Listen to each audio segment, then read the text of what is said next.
So thank you for speaking with us today. Actually, I wanted to ask you a little bit more about the identity conflict that you were explaining earlier in your speech and why you think that's so important.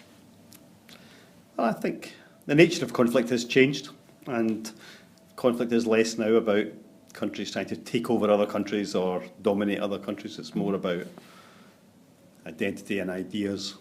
Most conflict is internal, and if it is external, it's normally regional as well.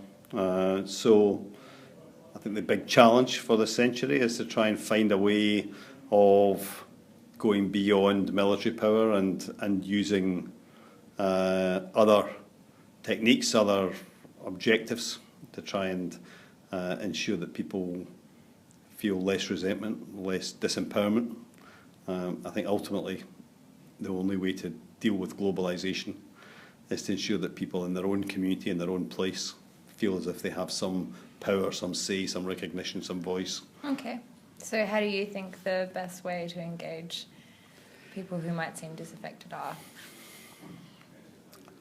I think listening's a big part of this. It may sound very obvious and relatively minor, but I think people very quickly can pick up if they're not being listened to, if nobody really is interested in what they have to say, what their concerns are.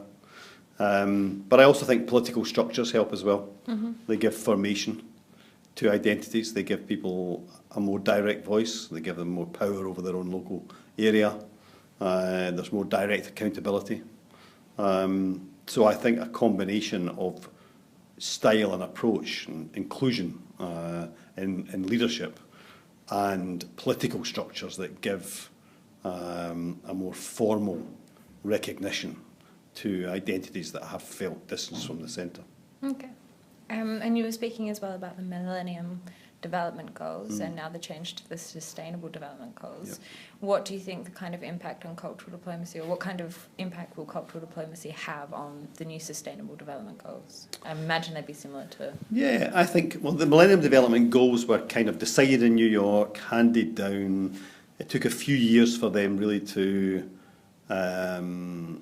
be embedded in government or the overall strategy for development in the developing world. Many of the countries in the rich world were never as fully committed to them as they should have been.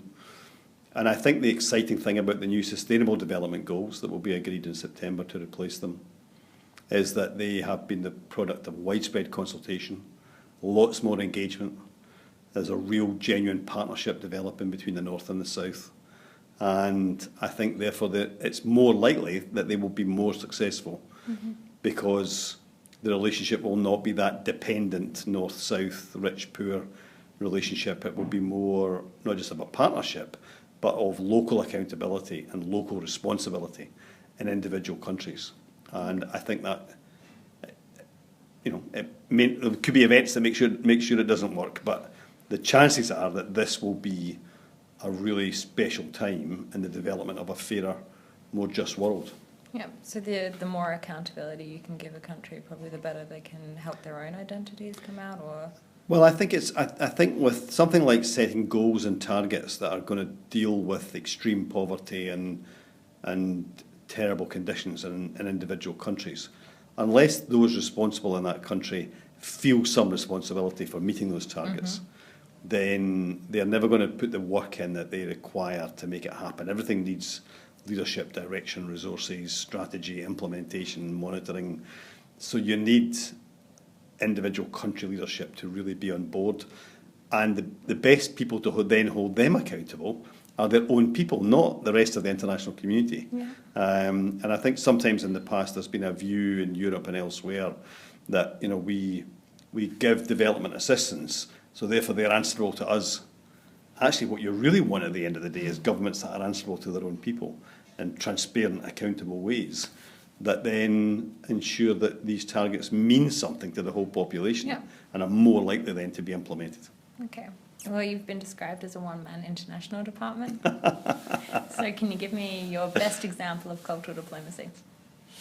My best example of cultural diplomacy? Yeah.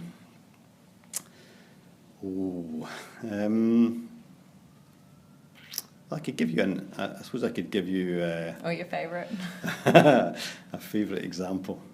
I think there's a lot of interesting things happening in parts of the world that in the past have been excluded, where people are expressing their positive identity. And I would say there are many things that are good in Ethiopia today, for example. Good agricultural development, good strong economic growth, and so on. There are some things in Ethiopia that are not great. Mm-hmm. The openness of the democracy and media and so on. But I think one of the things that's great about the world today is it understands Ethiopia better than it did 30 years ago. Mm-hmm. Ethiopia became famous in the modern world because of the horrendous famines and civil wars of the 1980s. But I think today, because of the way that Ethiopia has represented itself around the world and the story that it's told, people understand this is a country with a very proud history. Yeah. It was the only country in Africa that was never colonised.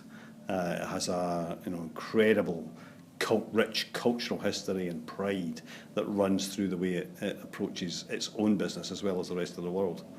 So I would use that as a good example of a country that has told in some ways an ancient story, but in modern times, mm-hmm. to move away from an image of poverty, dependency, famine, civil conflict, to one where they can hold their heads up a bit higher in the world and people in the world take them a bit more seriously. Okay. Well, thank you very much. Is an example.